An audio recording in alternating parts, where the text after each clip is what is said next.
make it a grand success.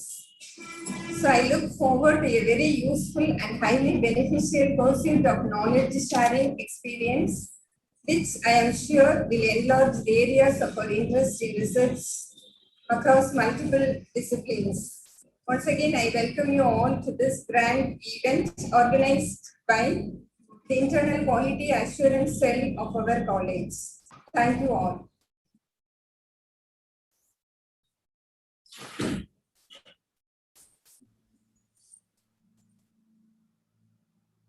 Thank you, ma'am, for the welcoming speech and also for your wishes. We are much privileged and honored to have the presence of our incredible and most respectful president through A.P.C.V. Chokkalingam sir amongst us. He is an inspiring, admirable, renowned, and remarkable personality who strictly adheres to our founder's footsteps and sticks to the principle of non-commercialization of education. May I humbly request our President Sir to grace this occasion by delivering his presidential address. Please, sir.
Sorry for the delay caused.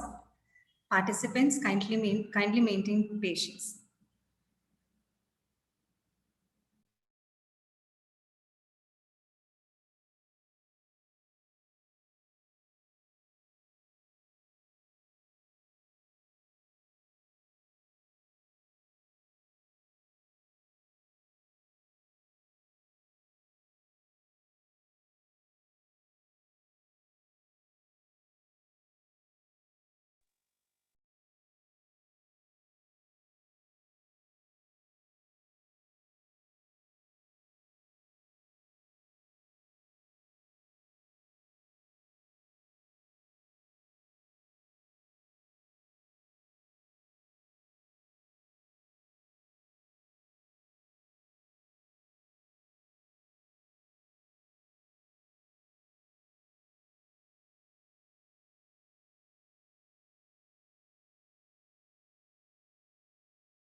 Good morning to one and all.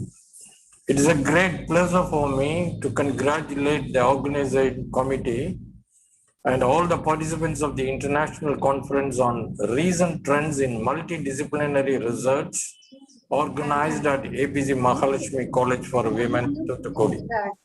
I extend a warm welcome to the participants who have come here to enrich their experience with ideas of knowledge. Play a vital role in the modern life, profoundly influencing the course of human civilization.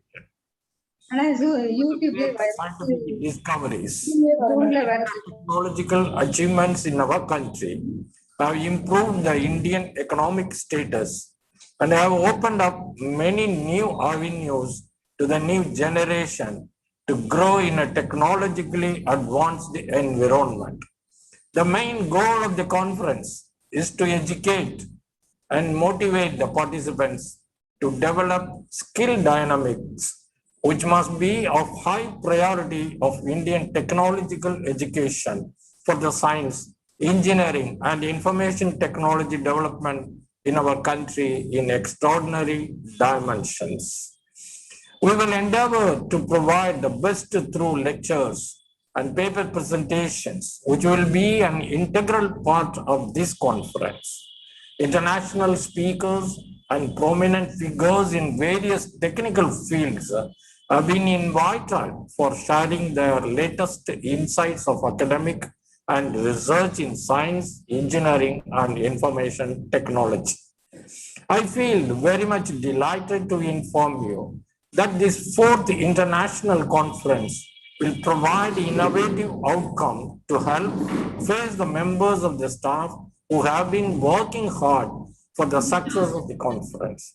I wholeheartedly appreciate the sincere efforts taken by our Professor Dr. Schusen and wholehearted support of the entire team of this great event. I wish them all a grand success. Thank you. Jai Hind.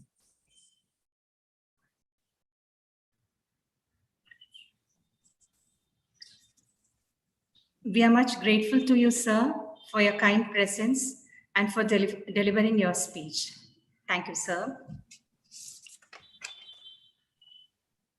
We are very grateful and honored to have Thirusit Jain, MD and founder, Technorate Groups, Chennai, for accepting our invitation and marking his presence here.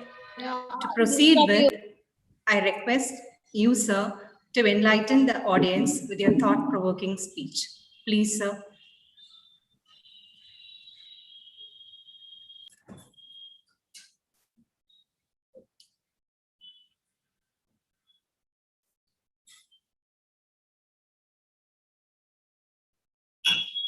Very good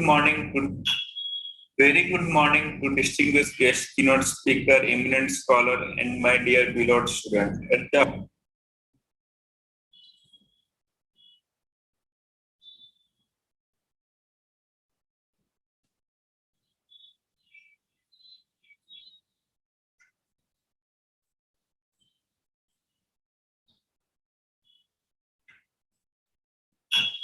Very good morning to distinguished guest, keynote speaker, eminent scholar, and my dear beloved student. At the outset, let me express my sincere appreciation for the honor I have been given for this international.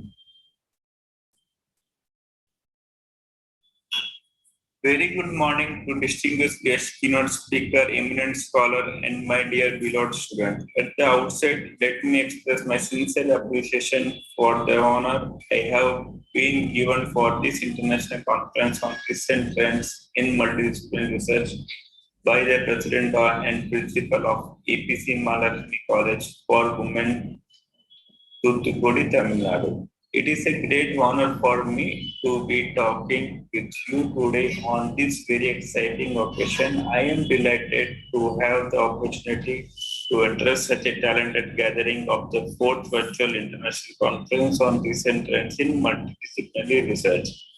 This is a great day for you, and I am very happy to be sharing it with you. In fact, mixing and mingling with young people is one of the great pleasures for me. What I have learned in my career is the power of great education. By knowledge transfer, it will turn you into lifelong learner. It makes you possible to adapt, to grow, and to do what you once would have thought inconceivable. No doubt the time will come in your own career when you think back to today and are amazed at how far you have traveled and how much you have achieved. The amount of knowledge and technology that we can draw upon today in order to solve the many challenges we face is staggering. But if a person is more educated and skilled, he will be more productive and innovative and hence can contribute greater to economic growth. Like a big book with the sky, technological knowledge and inventions are a global public good. But one can only use them if one can reach the book, turn the pages and read from it. I am sure that this international law conference on recent and multidisciplinary research will be the highly useful to expert, academicians, and others for sharing their work, exchange ideas, getting useful feedback, establish collaboration, and other initiatives. It encourages all young contributors to their fields of study and research as an integral part of their professional education. It is a groundbreaking approach to the integration of teaching and learning that emphasizes the discovery of new knowledge. In today's world, young people need to know how to generate new knowledge in order to meet the demand of the modern day workforce. To practice professionally at beyond the level of international standard. The major driver behind our transformation has been our strategy to listen, observe, monitor, and then act. We have reached this stage by listening and responding to the world around us, a strategy that will benefit you as you to progress to a new job, a new university, new career, and a new life. For sharing, transferring your knowledge and gaining knowledge from eminent scholars, this conference is organized by A.P.C.Mahalaxmi College of Women. It is expected to enrich all participants promoting high level of exchanging of scholarly ideas. I wish everyone will utilize this conference even though it is organized as a virtual platform due to the social distancing of this COVID pandemic 19. I express my sincere appreciation to the organizer of this virtual conference for their effort and wish each participant an enthusiastic and productive time during the conference. I also express my sincere thanks to Thiru A.P.C.V. Chokalingam, President, A.P.C.Mahalaxmi College of Women, and Dr. and Meena Kumari, Principal, A.P.C.Mahalaxmi College of Women, for giving me this opportunity. Thank you. Thank you very much.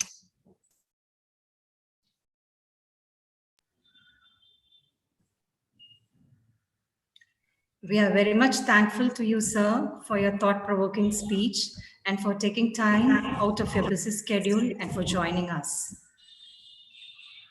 Before we move on to the next session, participants, please switch off your videos and keep yourselves muted. I shall repeat, participants, please switch off your videos and keep yourselves muted. Thank you.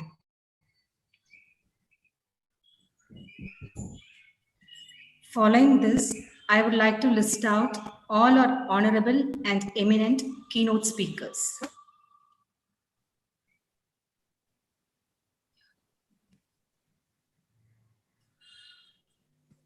Hello. Good morning, everyone. Good morning, sir. I'm Bambang Sugiono So, from Indonesia. thanks a lot for joining us. Yes, thank sir. you very much. It is a great pleasure. This is Dr.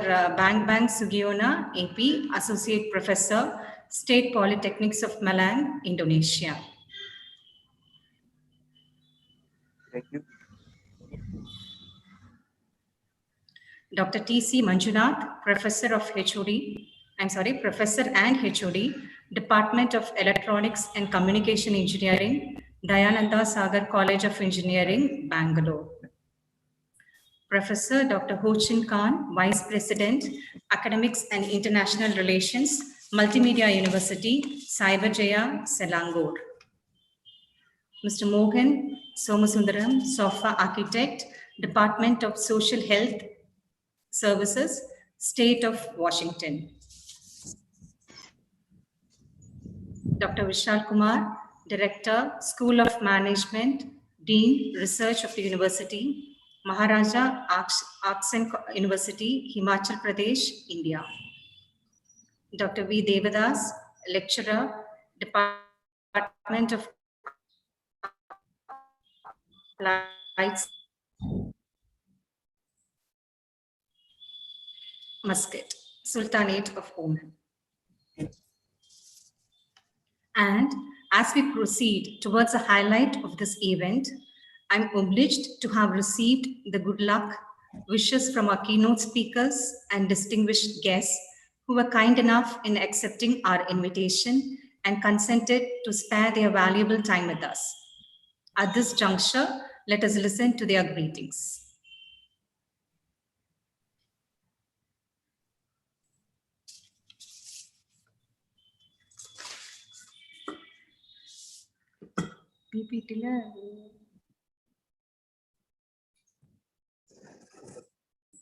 Hello, ladies and gentlemen. Welcome to International Conference on Recent Trends in Multimedia Research, which is organized by the A.P.C.Mahalaxmi College for Women in Tamil Nadu. My name is Ricardo Meharat. I'm Doctor of Research in Indian Institute of Science in the Department of Communication Engineering. Distinguished participants, ladies and gentlemen, it's a great pleasure honor for me to deliver a keynote speech at this very important international multidisciplinary conference organized by A.P.C.Mahalaxmi College for Women. I would like to first congratulate the A.P.C.Mahalaxmi College for successful preparation of this multidisciplinary international conference. I hope all participants are enjoying it. As we know, multidisciplinary international conferences are very important in bringing together experts from industries and academicians from universities and colleges, policymakers and managers so that challenging societal problems can be solved in teamwork and through elaborate discussions. In this era of information age, people all over the world are connected together through the World Wide Web, and hence we are sharing valuable information across the globe. This international conference also plays the same role in bringing people together and sharing valuable information to advance our knowledge in a multidisciplinary way. Therefore, I wish this international conference to be an eye-catching, attractive, and informative for all the audience. Thank you very much for your kind attention.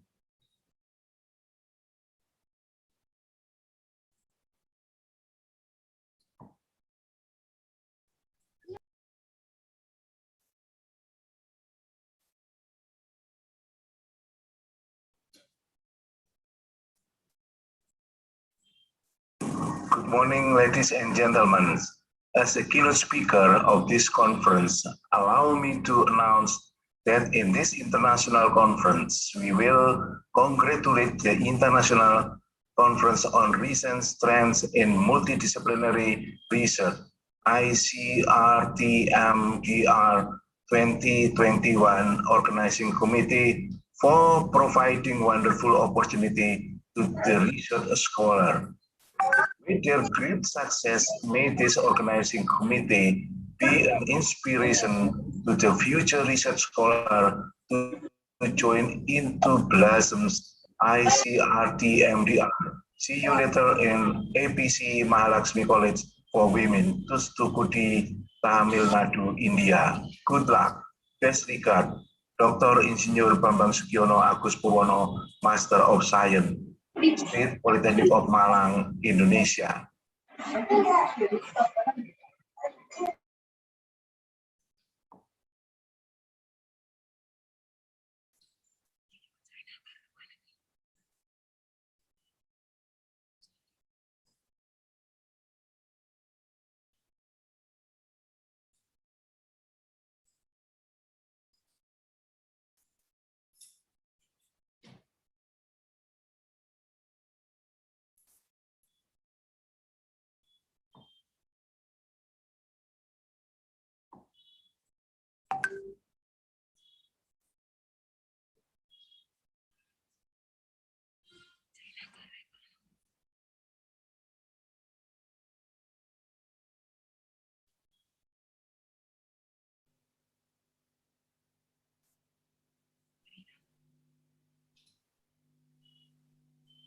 Hello, George.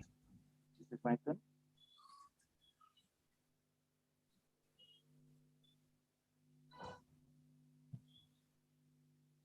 Good morning. My name is Professor Ho. I bring greetings from Mount.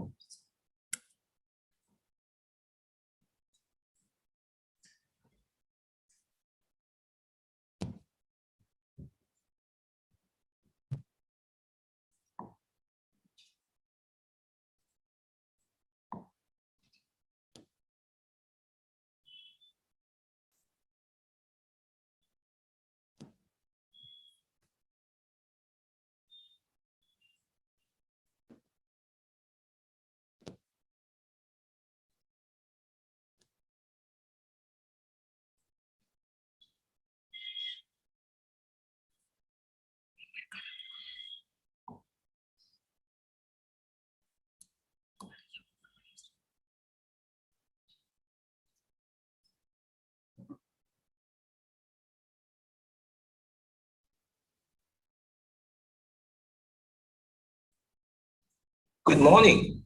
My name is Professor Ho. I bring greetings from Multimedia University, Malaysia. First and foremost, I would like to extend my greetings to all the dignitaries and guests of honor who are attending this conference. I must congratulate the internal quality assurance cell of the A.P.C.Mahalaxmi College for Women for organizing such a good and wonderful conference. The theme of the conference, of course, is the recent trends in multidisciplinary research.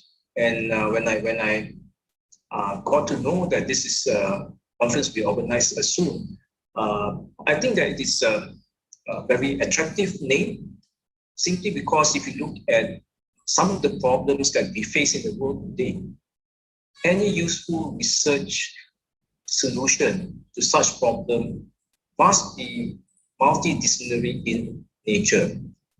And I'm quite happy because this conference will bring together people from various backgrounds, from computer science, from mathematics, from social sciences, and so on, and to discuss real research issues that will bring impact to society. So congratulations again to college for having such a foresight, organizing such a conference. And I also must congratulate the conference organizers because it's informed that the papers that were presented in this conference will be published in Scopus journals. I think this is a wonderful effort, and it brings motivation and encouragement to the students and also to researchers.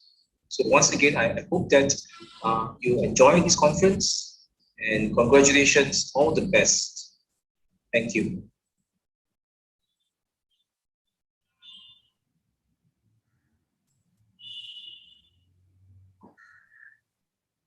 Thank you all the dignitaries for your lovely wishes. We are glad and pleased to announce you that we have reached the golden moment of this occasion. We humbly request our Honorable Principal Ma'am to kindly release the conference proceedings along with the conveners and co-conveners. Please, ma'am.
Thank you, everyone.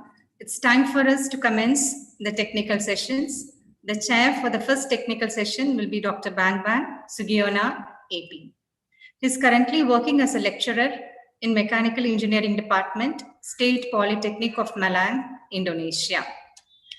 He has completed his Bachelor of Science in Mechanical Engineering, his Master degree in Industrial Engineering, and his doctorate in Management Science. He is an author of 8 textbooks. He had been an eminent speaker in numerous international conferences and national seminars. He was a keynote speaker at 4th Go Green International Conference at Kuala Lumpur, Malaysia 2018 and ICREET 2019, Jakarta. He has served as a conference chairperson in 7 international conferences. It will be my great honor to invite him to deliver a speech. Please, sir. Thank you, Dr. Arukia Jayanti. Thank you, sir. Thank you, sir. Good morning, ladies and gentlemen. I would like to share my slide presentation, but please help me to who's disable participant screen sharing. Please help me to share my slide presentation. The first, I would like to introduce myself. My name Bambang Sugiono Agus Purwono. I'm a younger lecturer, no, just joking. Not, I'm a lecturer in State Polytechnic of Malang, Indonesia. The first, I would like to thank and give an appreciation to the president of A.P.C.Mahalaxmi College for Women in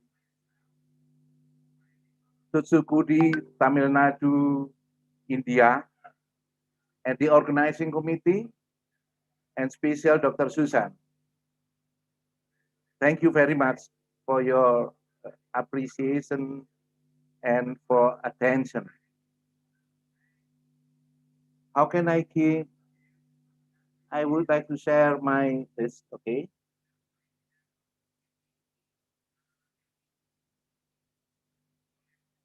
Okay, everyone can see my slide presentation. It is okay? Hello?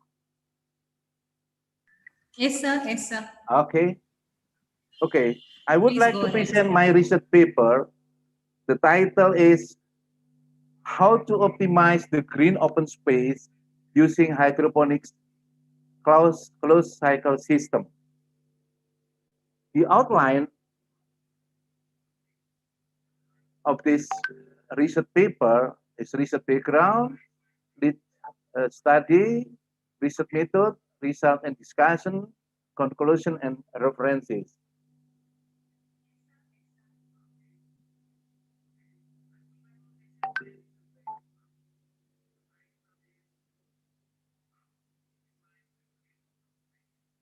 The research background, as we know, all people in the world needs of green open space for breathing and oxygen. According to Indonesian Planning Special Law number 27/2007, the green open space, it means public and private open space, should be higher than 30%. The third, the public open space now, the national public open space is less than 20%. And the private open space is less than 10%. And then the number 5, the ratio between green open space and the total land use is decreasing. The problem, there are 5 problems The first is the area of living room is relatively narrow. The second, the private area also relatively narrow. The third, the area of outdoor living room, the public open space is also narrow. So the green open space in our residence also relatively narrow. And the price of 9 kind of basic needs look, for example, the price of rice, the price of meat, the price of vegetable is increasing. The research objective, number one, is to design and to make the hydroponics equipment as a pilot project. Number two, to analyze the effect of the age toward of the age kangkung plant. The limitation, there are three limitations. Number one is the diameter of PVC pipe, polyvinyl chloride pipe is 2.5 inches, 3 inches, and 4 inches. Number two, the distance between the holes, the network hole is 15 centimeter, 20 centimeter, and 25 centimeter. The number three is the type of seed is the Chinese kangkong super seed. The research variable, the water circulated or transported or flow using DC centrifugal pump powered by solar cell, and this is used the closed cycle system. Number two, the fertilizer, the catfish droppings.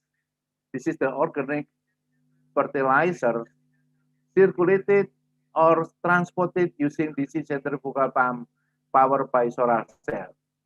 Number C, cultivate the catfish and raise the kangkong plant. The literature study, the hydroponics is the process of growing plant in sand, gravel, or liquid with added nutrient, but without soil. This is maybe everyone already know about the hydroponics. The alternative soil media is a natural media, look like rock wool, cocoa peat, and solvent or fertilizer. There are two types of hydroponic system. Number one is weak system. This is a representative of static solvent. And number two is nutrient film technique system, representative of dynamic solvent. This is the weak system. This is the NFT system. The research method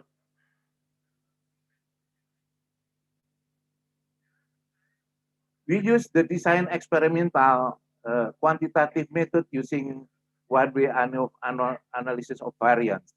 The research variable is the independent variable is the age of the kangkong plants.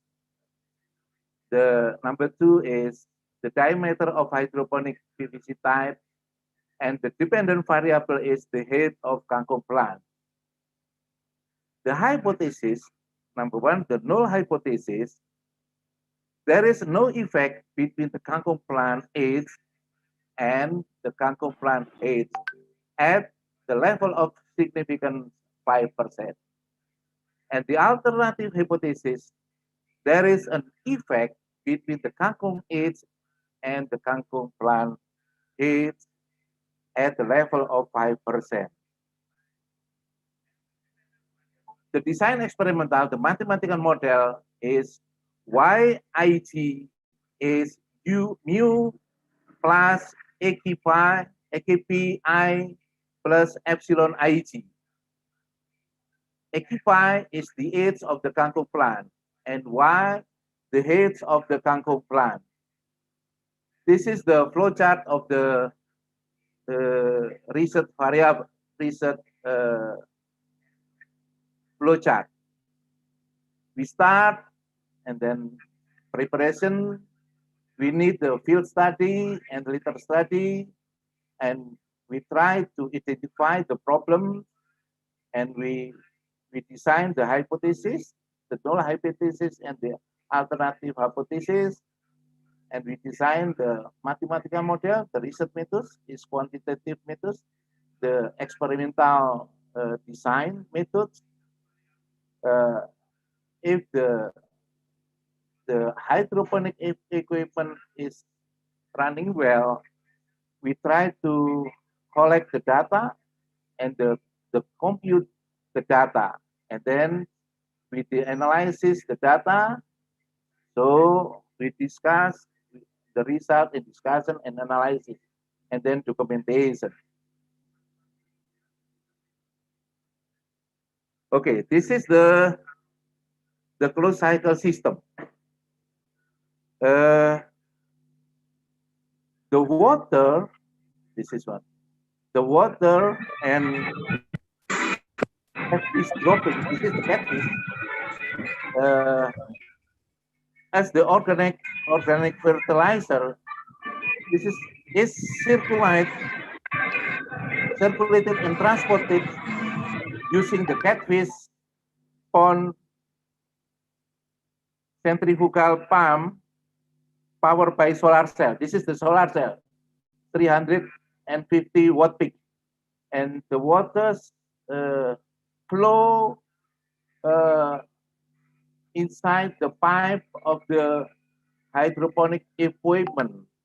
There are many of insect larvae, mosquito larvae, and then the water pumps and or circulated to the catfish pond. This is the for several hours. We circulated. This is the cycle. This is the novelty of this my research. This is the 3D drawing. This is the catfish pond using plastic vessel, 225 liter. The volume is 225 liter. This is the catfish pond, and this is the hydroponic equipment. We need the area about 2.5 meters times 1.5 meters. So this is a very small area, and then we have 3 levels, and the total holes is 45 holes. This is the hydroponic equipment. This is the solar cell installation. We install in the roof of top of my place.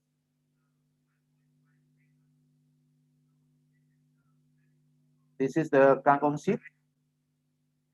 The tray, seedling the kangkong seed in a tray for 5 till 7 days. This is the rock wool, the net pot, and then seedling of kangkong. And then we measure after a few days. We measure the head of kangkong plant. This is the distance between 2 holes. This is 25 centimeter, and this one 20. The distance is 20 centimeter, and then the heads in 95 millimeter. This is the pipe. The diameter of pipe 4 inches. This is 3 inches. The diameter of pipe diameter is 3 inches. This is the area, the private area of my place. And after 3 weeks, 21 until 29 days, we can harvest the kangkong leaf. This is the neighbor of my neighborhood. We can harvest until 5 times, more than 5 times.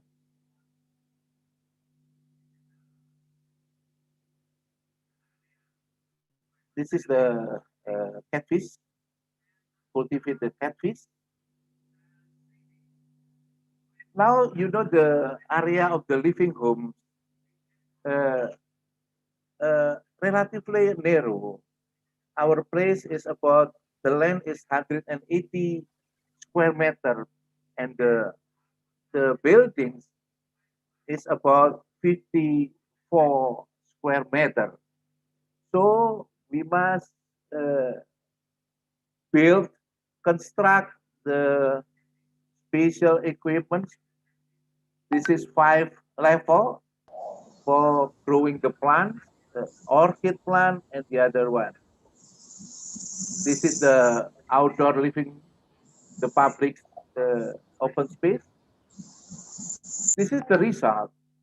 Now we can see the result. This is the data of the kangkong age between 21 days till 28 days, and we grow in pipe diameter 2.5 inches, and this one 3 inches grow in the pipe. The diameter pipe is 3 inches. This is 4 inches, and then one. This is the age of the kangkong plant, 22 until 29 days, and we plant in PVC pipe 2.5 inches. This is 3 inches. This is 4 inches. And the result using analysis of variance, the sum square of between treatment, there are 6 treatments, so the degrees of freedom is 5. The mean square of between treatment is sum square of between treatment divided by the degrees of freedom is 1522.3. The sum square of error, this is 21,516.4, and degrees of freedom f 54. The sum square total is more than 29,000, and degrees of freedom is 59. The total data is 60 kangkong plants, so the degrees of freedom of the total is 60 minus 1. So the F ratio, the mean square between treatment divided by mean square of error is 3.82, and the F tabel is, we can see the F distribution. This is the F critical F distribution is 2.39, and then the F ratio is higher than 2.339. So the null hypothesis is rejected. We can see the graphic of the replication and the age of kangkong plant and PVC pipe. So we can see the difference between treatment. The conclusion, the F ratio, if higher than F tabel, 3.82 is higher than 2.39. It means rejected the null hypothesis. It means there is an effect between the age of the kangkong plant and the height of the kangkong plant at the level of significant 5%.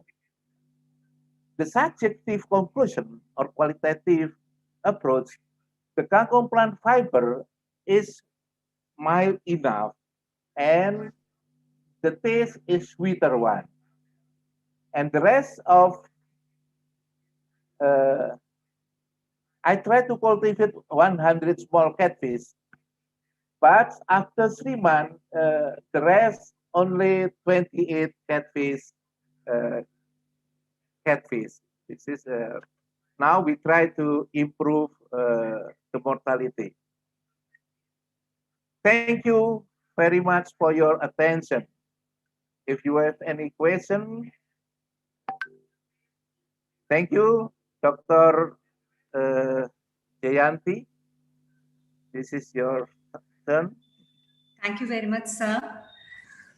And once again, I thank you, sir, for delivering a session which was an eye-opener on preservation of environment, which is the ultimate need of the hour.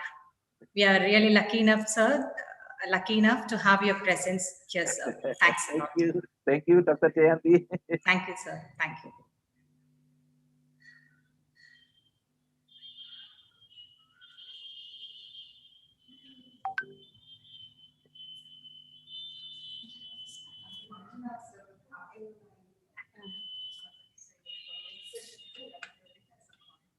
Eleven 30 join பண்ணுங்கன்னு சொல்லிடுங்க. 11 o'clock வந்தாருன்னா need to be doing that. Due to some technical problem, our next keynote speaker, Manjunath, is unable to join with us. We will let you know. We will let you know. Let you know. Once his line is clear. What? Once his line is clear. Once this line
Ladies and gentlemen, the next keynote speaker we are expecting to join with us is Dr. T.C. Manjunath.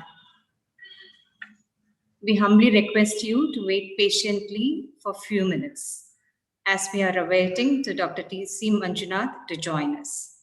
Thank you.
Dear participants, thank you all for your patience.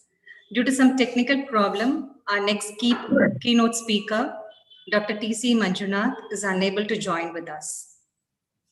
So, ladies and gentlemen, we are again having a great opportunity to listen to the words of Dr. Bang Bang Sugiona. Please, sir.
Participants, kindly bear with the inconvenience caused, and we also regret for it. Please be patient. Thank you.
I am very much obliged to have Dr. Bang Bang Sugiona again, who have joined with us.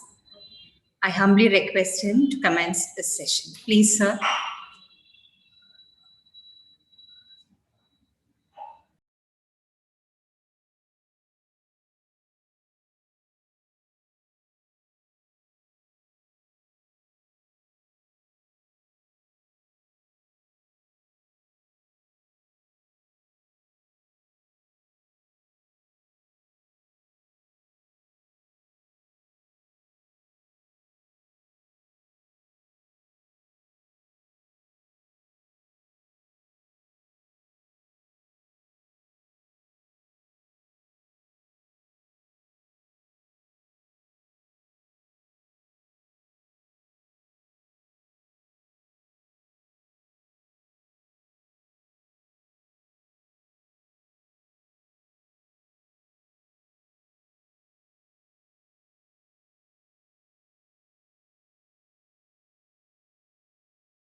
Hello, it is okay?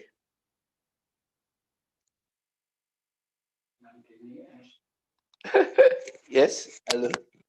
Okay, just a moment. Okay. Aduh. Nanti manggil. Halo?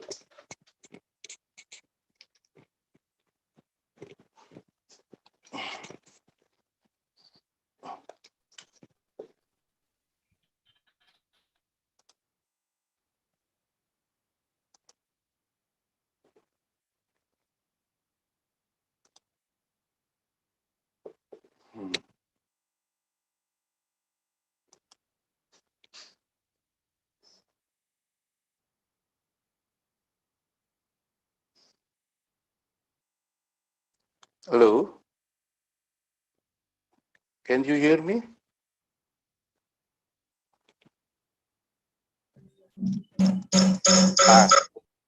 Hello? Yes, sir. Yeah. Can you hear Please me? go ahead, sir. Thanks for joining us again, sir. Okay, Thank you. thank you. Thank you. Thank you. Thank you, sir.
Hello, Dr. Jayanti.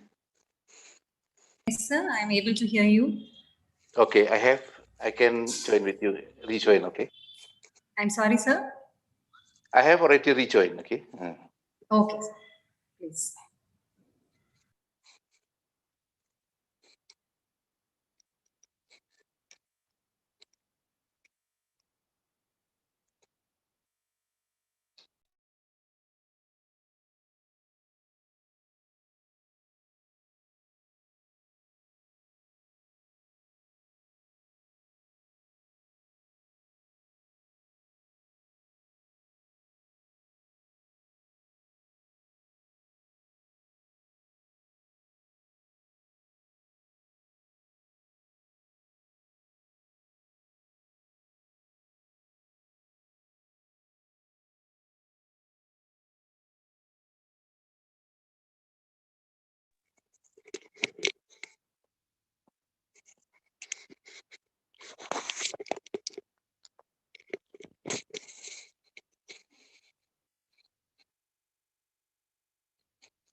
Dr. Bang Bang, sir, a humble request. Can you continue?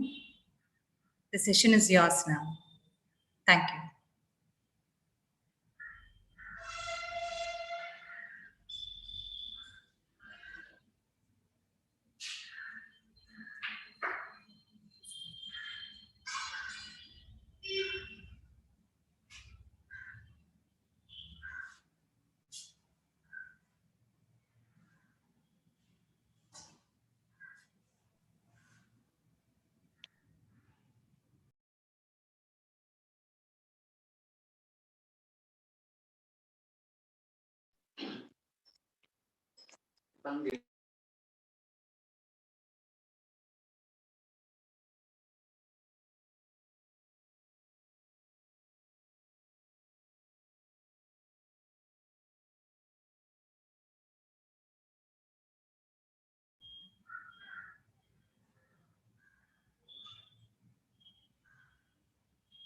I shall repeat a humble request to our keynote speaker, Dr. Bang Bang. Sir, please can you continue? Your session is yours. Thank you. Yes. Pardon? Any question? Or I have finished my presentation. So you have any suggestion or any question? I think I don't know because I have something trouble with my laptop and my headphone. Okay.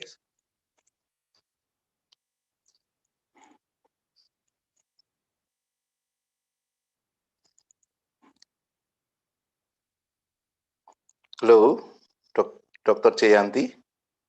This okay? Yes, sir.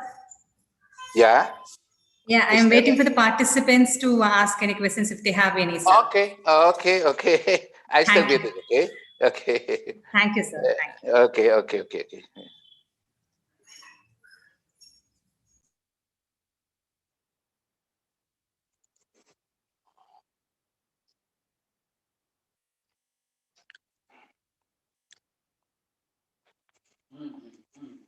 Apa?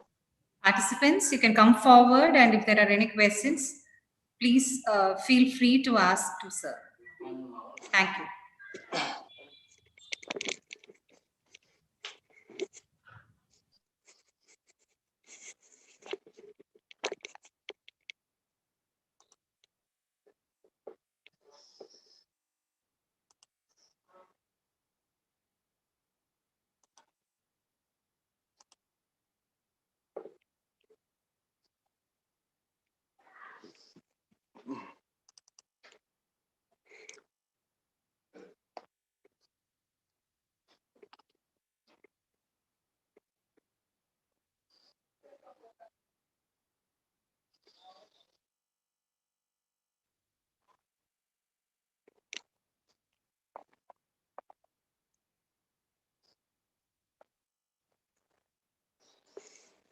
Hello, any question for hello participant? Any question?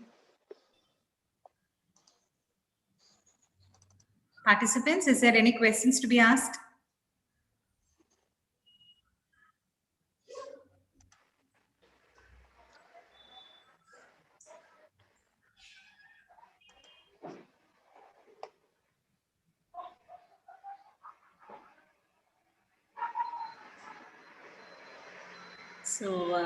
So I don't think there is any questions to be asked, Okay, sir. that's it. Thanks a lot for joining us again, sir. Okay, thank you very much. Thank you very much. It was a great pleasure, sir.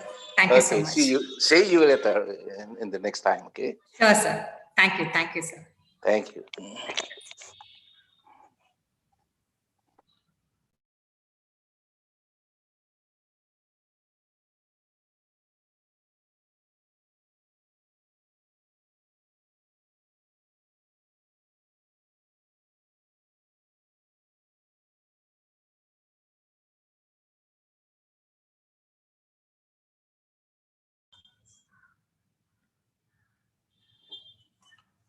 Ladies and gentlemen, moving right along, I would like to invite Dr. Ho Chin Kon for a session.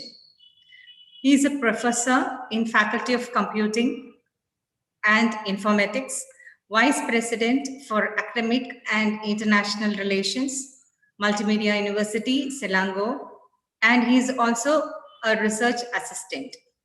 He has many facets like Dean, Founding Director, Program Director, Data Science Consultant, and Trainer. He is the awardee of 2015 Asia's Education Excellence Award. He is a gold medalist and semi-grand prize winner at the 2020 International Innovation Competition in Canada. To add glory to his crown, he has been acknowledged as an international expert in the field of artificial intelligence. And his list goes on and on. It will be my great honor to invite him for his intellectual words. Please, sir. Okay, thank you. Thank you very much, and good morning. So it's good morning and good afternoon. Is of course in India it's still morning. In this part of the world, it is at 2 o'clock in the afternoon. So just give me a few seconds for me to share my slides. Sure, sir. Sure, sir. Please.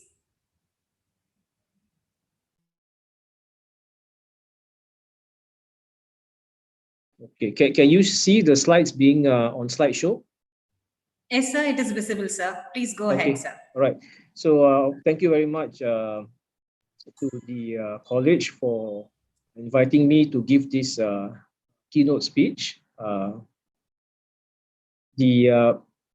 Quite interesting. The title, the theme of the conference is quite interesting because it touches on the concept of multidisciplinary research, and I have a couple of examples of multidisciplinary solving real-world problems using multidisciplinary approach with a multidisciplinary team to share in my presentation today. So I'll be sharing on two of my completed projects, which require people from various disciplines to come together to work and so on. Okay, so so I'm from Multimedia University, Malaysia. I'm also a research fellow at the Tsinghua University in China. So I know I'm obliged to maybe say something about my university. So we are called Multimedia University. We are situated in the technology park. It's called Cyberjaya. So we are about 20 minutes from the Kuala Lumpur International Airport. We are Malaysia's first, and also we are the leading private university in Malaysia, and our key strengths of in the areas of electronics, computer science, robotics, and so on. So this is the bread and butter for the university. We have 3 campuses. If you happen to visit Malaysia, you're welcome. Very much you're welcome to visit our campuses. So we have a campus in the state of Malacca. So this is about 2 hours from Kuala Lumpur. We have so in Malacca we have a few UNESCO World Heritage sites. So it's a very nice place to come to study, come for tourism. So we have about close to 10,000 students there now in Malacca. So I'm based in our Cyberjaya campus. So this is the main campus in Kuala Lumpur. So this is my office is just in this building. I'm speaking to you from my office in this building on the 2nd floor. We also have a cinematic arts school faculty in our Johor campus. So our Johor state is actually about 30 minutes north of Singapore. We run only one program in our Johor campus. This is our cinematic arts program. We collaborate with the University of Southern California in the States. So of course, USC is the top film school in the US. So we collaborate with them to run our cinematic arts program. Okay, so that's it, right? So of course, the university, MMU, is a subsidiary of Telekom Malaysia. So Telekom Malaysia is the largest telecommunications provider in Malaysia. Okay, so well, the projects that I would like to share today with you from a multidisciplinary approach is basically these are what we call digitalization, right? Using digital technologies to make our life easier, to digitize the workflows that we have, and of course to from a business perspective, to provide new revenue, or from a social perspective to make life easier. So this is a couple of projects that I want to share. Of course, we see digitalization everywhere. So in Malaysia now, it is very common for us to do banking transactions using chat, right? We can use a WhatsApp to do bank transactions, or we can use the chatbot given by the bank, right? So we hardly go to the bank. In fact, I hate going to the bank. I have not been to the bank, physical bank, for the past 1 year, right? So what we do is that we use digital. And of course, I will not speak a lot about the fourth industrial revolution. I think you know it. So my key point is that because of the fourth industrial revolution, where we have cyber physical systems. So we have the cyber systems driven by software defined and so on, and also the physical system. So this is the point where we need people from different backgrounds to come together, right? For me, I'm trained as a computer scientist, so we need computer science people, we need engineers, right? We need social scientists, we need lawyers, we need accountants, all to come together, to provide solutions for the fourth industrial revolution, and also to provide some sort of problem solving that can impact lives. So this is a brief background. So what I want to talk about are two use cases. These are research projects which I headed, and these projects have so far been completed. So, and I will highlight where the importance of a multidisciplinary nature for this sort of project. So, number one is of course I work for the telco as well, for Telekom Malaysia. So, one of the key projects that we had to do a few years ago is actually fault prediction, right? Because in Malaysia, we are a small country. We are not as large as India. We only have 32 million subscribers, 32 million population, but we have so many telecommunication providers, right? From mobile to fixed line and so on. So customer satisfaction has become very important because simply if you're not happy, you can just switch operators, right? So you have loss of revenue. So what we set out to do essentially is to can we use machine learning to do fault prediction for telco. So we want to know when will the next trouble ticket. So in the industry, we call them as a trouble ticket. If you call, if you're not happy with your, let's say, your internet connection at home, it doesn't work. So you call, you give a call to the operator, service provider. So that is actually raising a trouble ticket. So we want to actually predict where will the trouble tickets come from, and how we can, so based on that, the operations team can actually allocate resources, manpower, and so on to try to manage it. So, so from a business perspective, timely and quality service delivery is very important. So these are some real pictures of some of our technicians, our telecom technicians who are at the premise of the customer, trying to repair things and so on, right? So traditionally, when they go out for the job, they will bring with them, printed job sheets, with data entry at multiple points, right? So they will go to you and they will use that.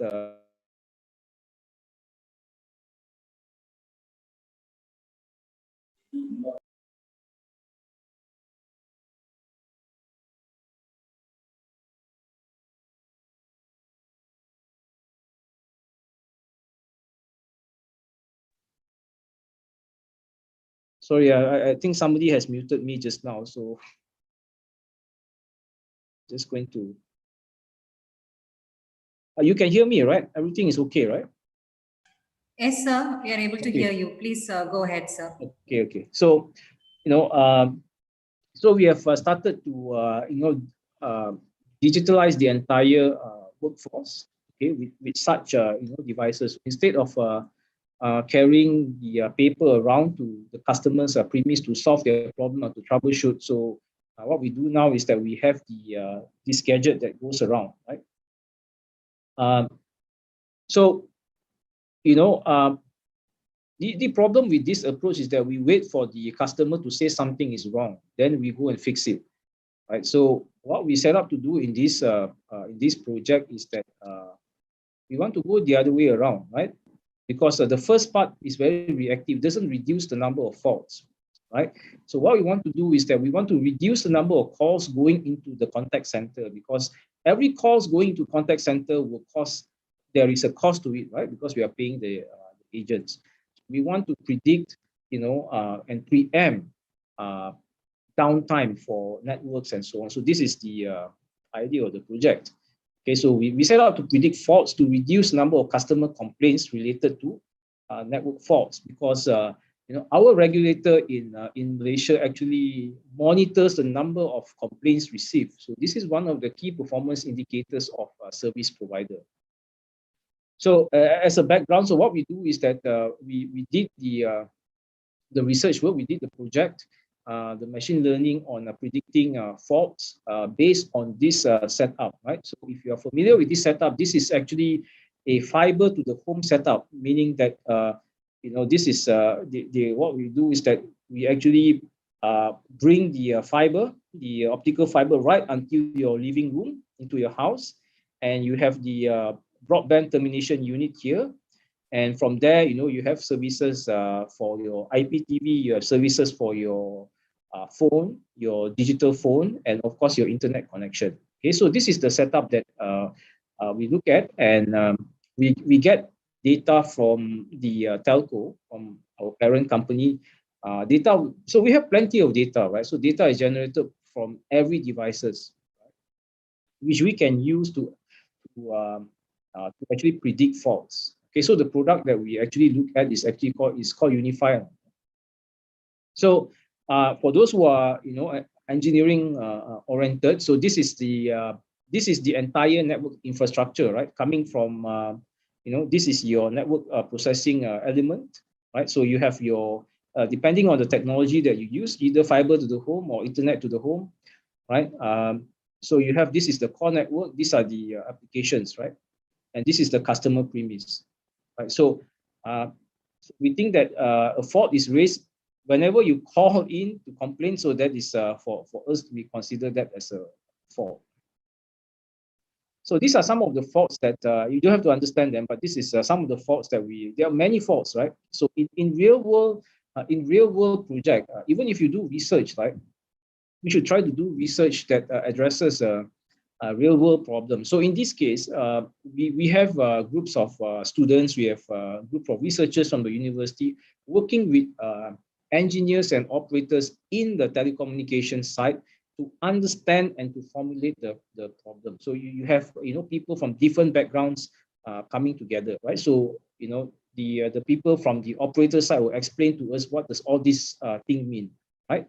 So a lot of them are actually network engineers, but for us computer scientists, we try to understand and try to formulate the problem that can be solved as a machine learning problem. So these are some of the data that we use, right?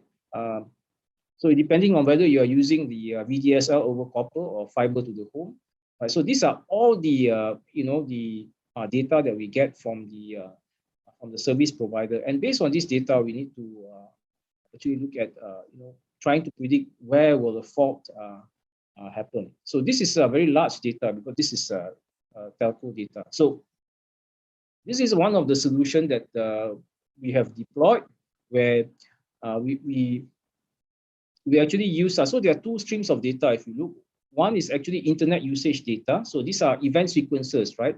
So every the equipment of the telco will actually give alarms, right? So if it will lock down the alarm, right?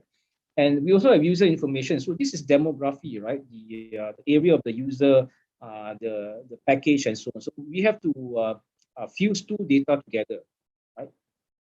So so for the time sequence data where we have event sequences, we use the long short-term memory. So if you are familiar with recurrent neural network, so long short-term memory (LSTM) is a variant of your recurrent neural networks, your RNN. Okay, so we fuse these two together. So my student actually did this, and the third data source is actually the customer trouble ticket, right? So every time customer calls in, we lock the data inside here.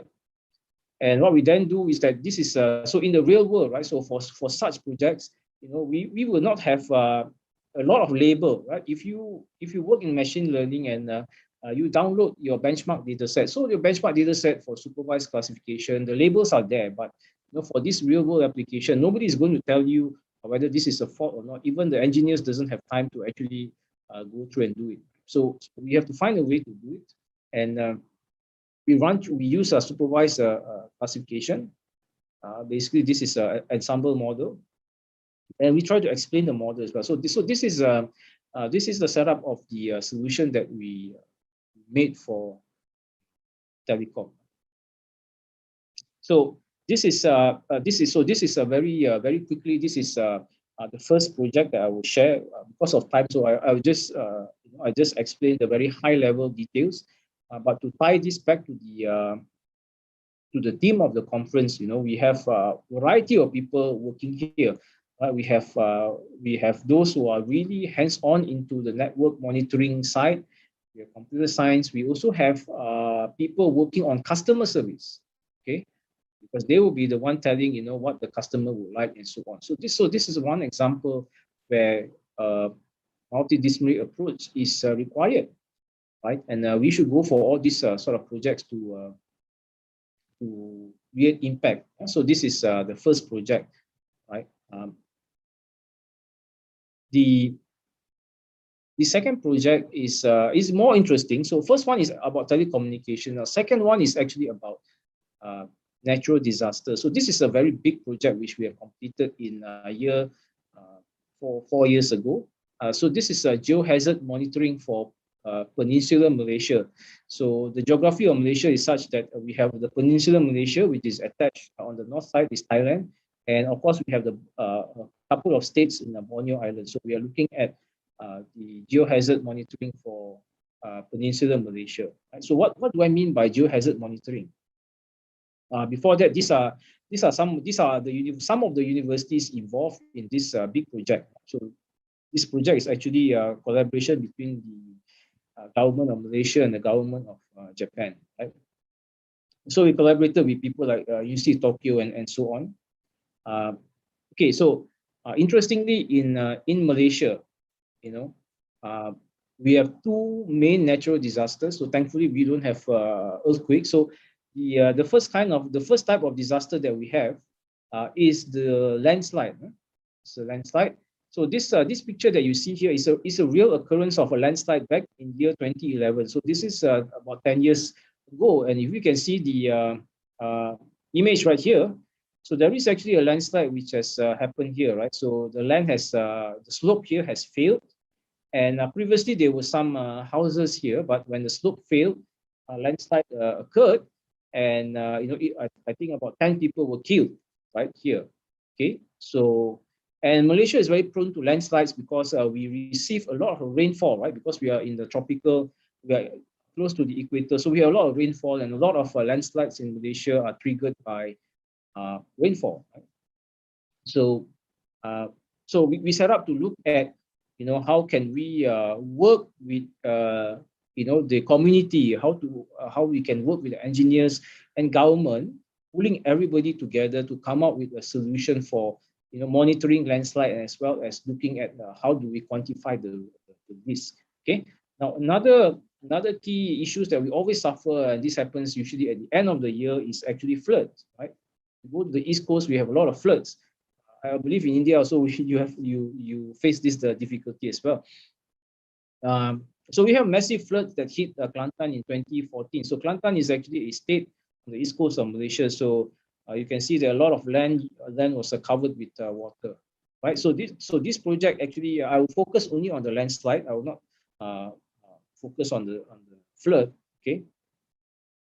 So this was working with many groups of people, the authorities, the engineers and so on, community.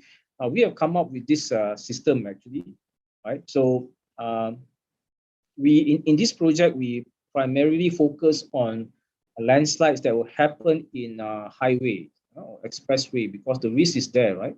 A lot of people driving through the highway, and a lot of highways are actually built by cutting the slope in the mountainside, right? So we set up to come up with an early warning system for the landslide and also for the flood. So you can see that we have built quite a number of things. We have built a hazard map. I'll show it in one of the slides later. And we also built a landslide prediction model, right? So this is the engineering side, right? So this is the engineering side. So the engineers and the computer scientists will mainly work here in the analytics part, but we also have a big group of social scientists, right, who work with us to do a few things. So the products of the engineering side, right, actually is we need to push it out. We need to share it with the community, right? So this group, the social scientist group, actually produce, for example, education content for schools. Okay, to teach the school students and teachers about the dangers of landslide, flood, right? We have a team to do the hazard map visualization, right? So we can actually do some statistical analysis of the risk of landslide at various locations in the area of study. And we also look at early warning communication. What is the best channel for communicating this this landslide information and so on? So we have on one side we have all the technical engineers, we have geotechnical engineers, we have hydraulic engineers and so on to work on this part. And this part is actually worked on by social scientists. So this is for me, this is one of the very good example of a multidisciplinary approach to solving real problems by using research, development, and so on. Okay, so some of the let me show you some of the interesting things that we have done. So how do we acquire the data, right? So how do we acquire data? So typically for landslide, we use the ground sensors. Okay, on the slope, we plant the sensors on the slope. Sometimes we use radar as well, but radar is not cheap, right? If we are particularly using LiDAR and so on, it's not cheap. We also get satellite data. We buy satellite data, and what I want to share more is actually looking at some of the data that we acquire by using drones, right? UAV. So just to show you, this is some of the data that our our geotechnical engineers actually capture. So these are sensors planted in the slope, right? So we measure things like rain, soil moisture, and so on, because these are the important parameters that will give some hints whether the slope will fail. Of course, if the slope fails, then you have landslide, right? This is an example of the large-scale landslide simulation. So this is not in Malaysia. This is actually our team conduct this in Japan. This is about 40 minutes by train from Tokyo, right? So this is done at the Japan National Institute for Earth Science and Disaster Prevention. So we have everyone here, right? From from engineering, from all across disciplines. And what you see here is actually the artificial slope that we have built. This facility can only do maybe 10 to 12 experiments in a year, so we have to book it early, and it's not too cheap, right? So this whole experiment costs about 100,000 USD, I think, to prepare this slope. Right, so this is the simulated slope. So we put in real soil and so on, and we plant all the sensors. And this is actually a big enclosure. If you see at the top, these are actually the outlets of rain. So we can actually simulate rain at various speeds, volume, intensity, right? To study the effect of rainfall, various patterns of landfall on the slope stability. Okay, so of course our objective is we ran the rain. We waited for 1.5 days, and the slope failed. and we managed to collect the data to characterize the slope failure. Right? So this is a real landslide simulation. Of course, we cannot cause. Why we do this in the lab? Because we logically we can't go out to a real slope and we cause the slope to fail, right? So the authorities will not allow that, right? So we have to do it indoor. So this is one areas. Another area that we have done for the area of study. Remember the first picture, the picture I showed you just now on the landslide. So this is old. This study was done 5 years ago. So of course these are the old drones. So now DJI has come out with more newer drones. So we use the drones with the payload. The payload is of course your camera. Of course this hexacopter can actually support a heavier, larger camera. And this is the optical sensor. So we just use the typical digital SLR to go around and take the photo. So what we wanted to do was, you see, this is an area called Cameron Highlands. It is in the central of Peninsular Malaysia, and you can see that this is a very big landslide, right? So this is a very big slope failure. Look at my mouse pointer. It's a big slope failure. So these are some of our teams who are there to actually survey the site. So this is actually the authority, right? So they are the civil authority of Malaysia. So what we wanted to do is that instead of using a laser sensor, we fly the drone around this area. So there's a flight path of the drones that cover this area, right? And what we want to do is that we want to produce a digital elevation map. It's called, so in short, it's called DEM of the entire area. So the engineers can study further the risk in the area. So we have actually come up with the model for the slope failure. So this is one of the publications that one of our team members made. Okay.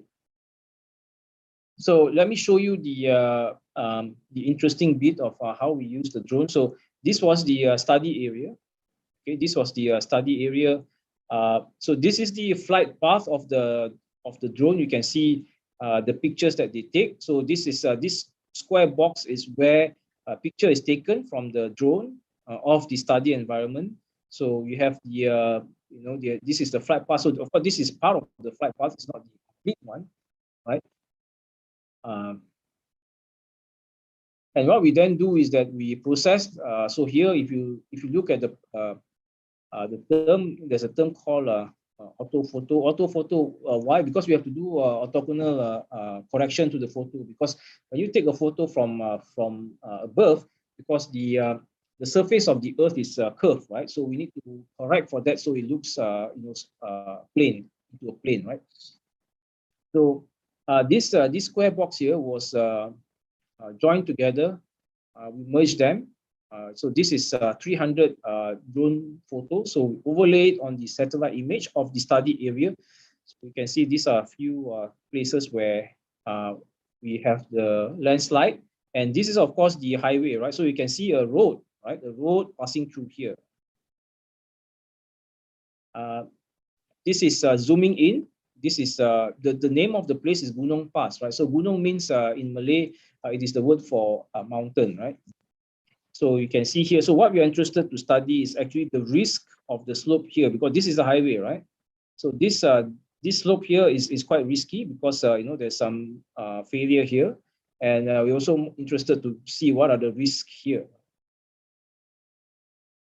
And to increase the area size, we have this. So this is 700 plus photos from the drone, right? This is a reconstruction of it. And what we wanted to do is actually this one. So from the reconstruction, we want to use, certain computational methods to compute the slope, the angle, the depth information, and so on, to come up with this what we call the digital elevation map.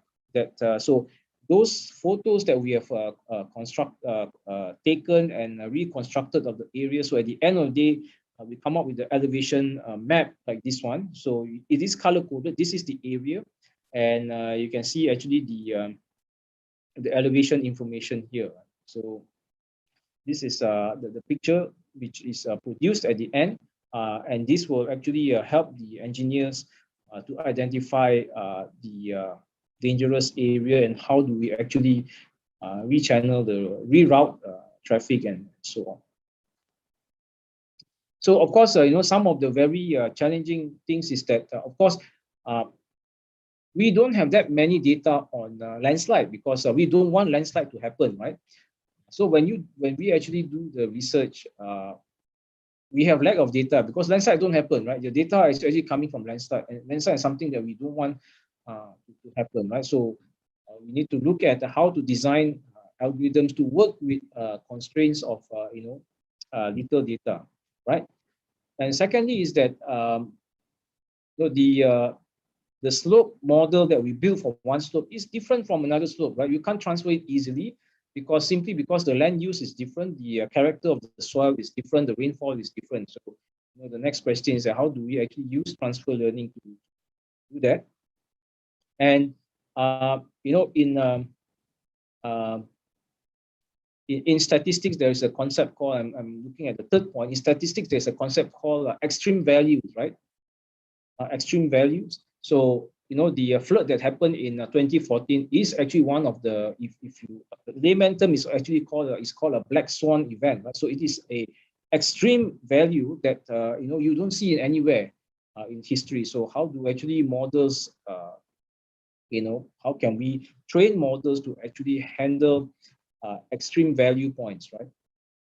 So this is one of the key things that challenges, right? And more importantly, what is the application for, how does this benefit the community? So this is one of the risk map, hazard map that will come out. So this is actually color coded. So we have all these spots that you see here are actually live monitoring stations. So we are monitoring the slopes at a few areas. This, of course, we have more, but this is just for this study, right? The two dots here are actually monitoring the river basin. Remember the flood that I mentioned? So we are actually monitoring river basins here. And on the left-hand side, more towards the mountainous side, we are monitoring the slope stability. Okay, so this is a map that we have color-coded with the value of the risk, and the engineers from the government agency can actually use this. And if they, I can't show it live here, but if they click one of these, it will tell them the what is the current reading of the various sensor and the risk. And also, one of the key aim of the social scientists in this project is for them to actually come out or to teach and educate the people in the areas affected by this sort of disaster. How do they evacuate and how do they run away? Bearing in mind that people who are staying in such area, they may not be educated, right? So they may not be able to read an instruction manual. So we have to do it visually. So this is one of the key things that we do, right? And also this sort of system that we built is actually used to manage resources. So we can indicate, for example, here there is a school shelter and what is the capacity and the resources associated to the school shelter. So some of the key lessons that we learned across these two projects. Number one, it is very fun to work in a team where we have multidisciplinary, right? So it is fun to learn about how social scientists work, how geotechnical engineers work. I'm from computer science, right? So very interesting. So to solve such problems at such scale, you cannot just have one group of expertise there. You need a variety of expertise, right? So which I think that this conference has a very interesting theme, right? So multidisciplinary approach is required for solving such problem. And how do we do that? So one of the very key issues that we always face, whether it is in the university or it is in the corporate sector, is actually to break through the silos. If you work alone, you will never be able to do such projects, right? You need to break all these silos, talk to one another, and then you understand, right? You understand. For example, for computer scientists, right? I'm looking always for interesting real problems that I can solve with computer science, right? I don't have those problems. The engineers have those problems, right? The social scientists have those problems. So you got to break through all these silos and come up with those kind of solutions. So this is something that we have we learned, and now this is the style, right? This is the style, right? Like even recently,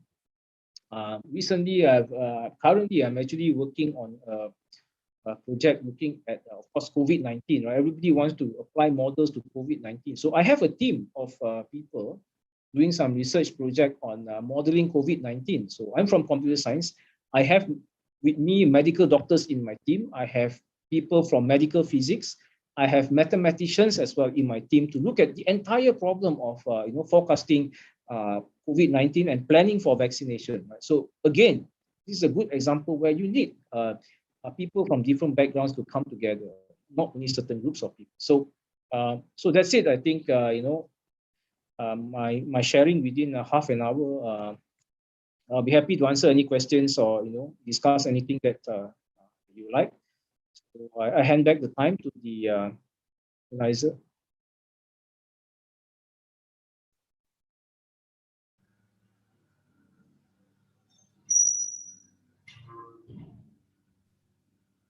Participants, if there are any questions to be asked, you can please do it.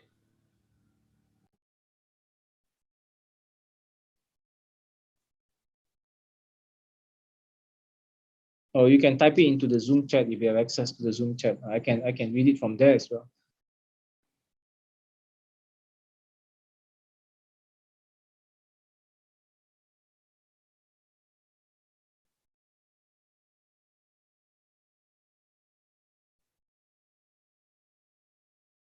I think the organizer has my contact also. Anytime if you want to contact me, you can email me.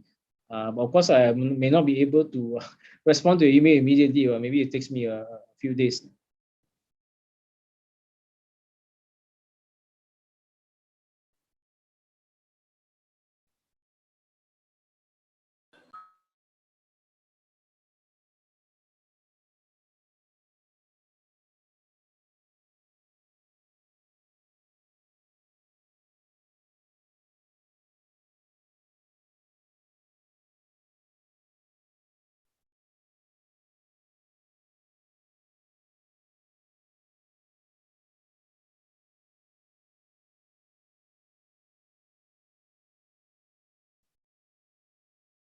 Any questions? If not, yeah.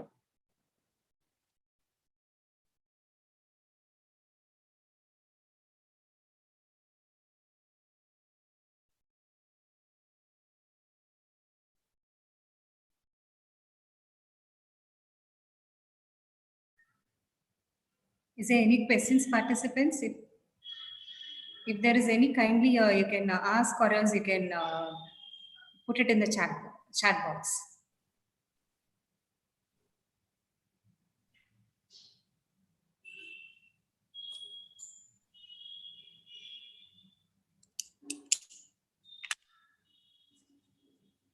Okay.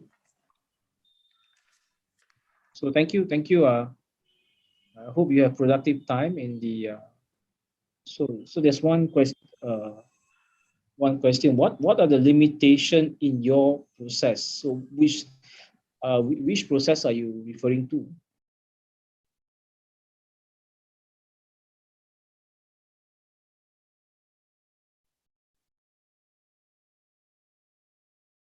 There's a question that says, what are the limitations in your process? So we just to get it clearly, get some clarity, what process are you referring to?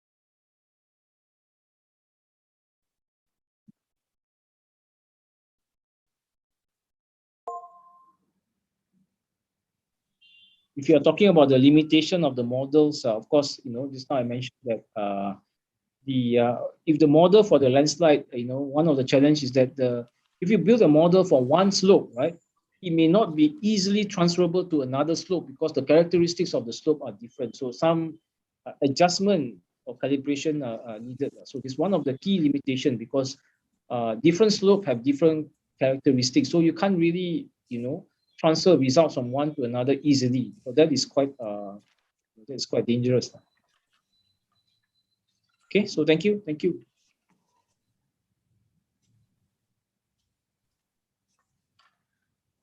That was a great and remarkable session, sir. You have actually taken us a virtual tour to Malaysia. You have clearly showcased the power and significance of digitalization and multidisciplinary approach. You have given us a clear picture of big data analytics too. You have also paved the way for disaster prevention and management, which is much beneficial to our society. So thanks a lot, sir, once again for adding beauty to this sensation and for sharing your expertise. So thank you very much. Yeah, thank you. Thank you so much. Thank you, sir. Now, it's time for us to wind up the inaugural ceremony. Before that, we have a teaser to be played for you. Please listen to it.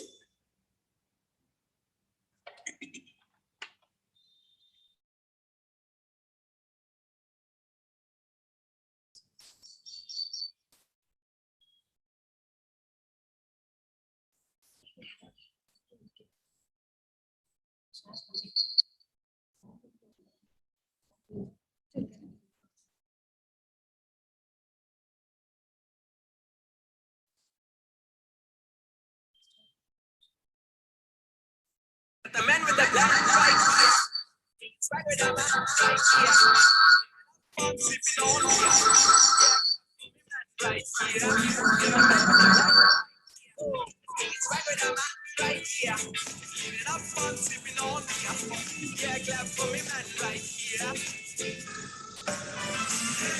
No matter what they say, I stand up last time.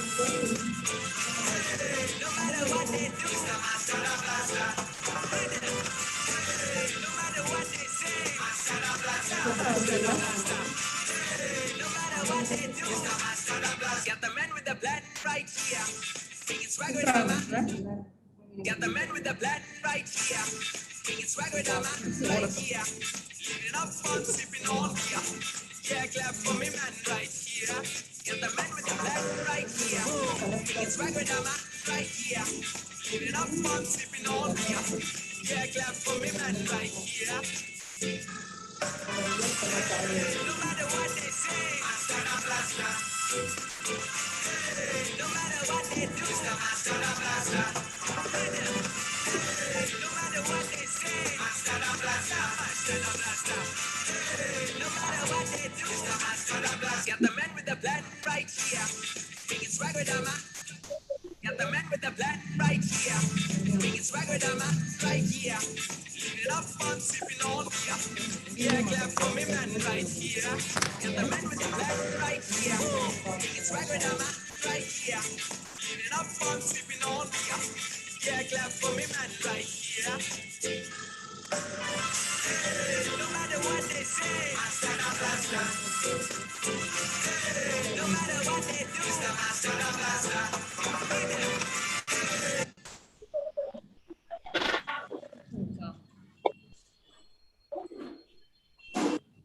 At this juncture, let me take the great opportunity to thank everyone. With great gratitude, I thank all the dignitaries for the time and effort you took to share your thoughts, your knowledge, and your great experiences with us. Many thanks from all of us. Also, I would like to express my gratitude to all the participants for their great patience, kind presence, and cooperation. I now request all the participants to be present for their corresponding technical sessions at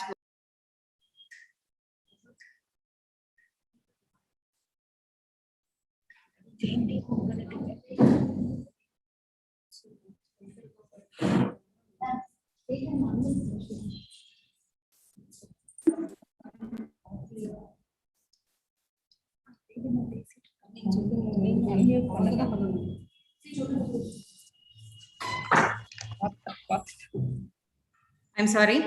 Let me take the great opportunity to thank everyone. With great gratitude, I thank all the dignitaries for the time and effort you took to share your thoughts, your knowledge, your great experiences with us. Many thanks from all of us. Also, I would like to express my gratitude to all the participants for their great patience, kind presence, and cooperation. I now request all the participants to be present for their corresponding technical sessions at 1 p.m. following the information given in the Icrtmdr group. I'll repeat. I now request all the participants to be present for their corresponding technical sessions at 1 p.m. following the information given in the Icrtmdr group. Thank you all once again. Have a great day.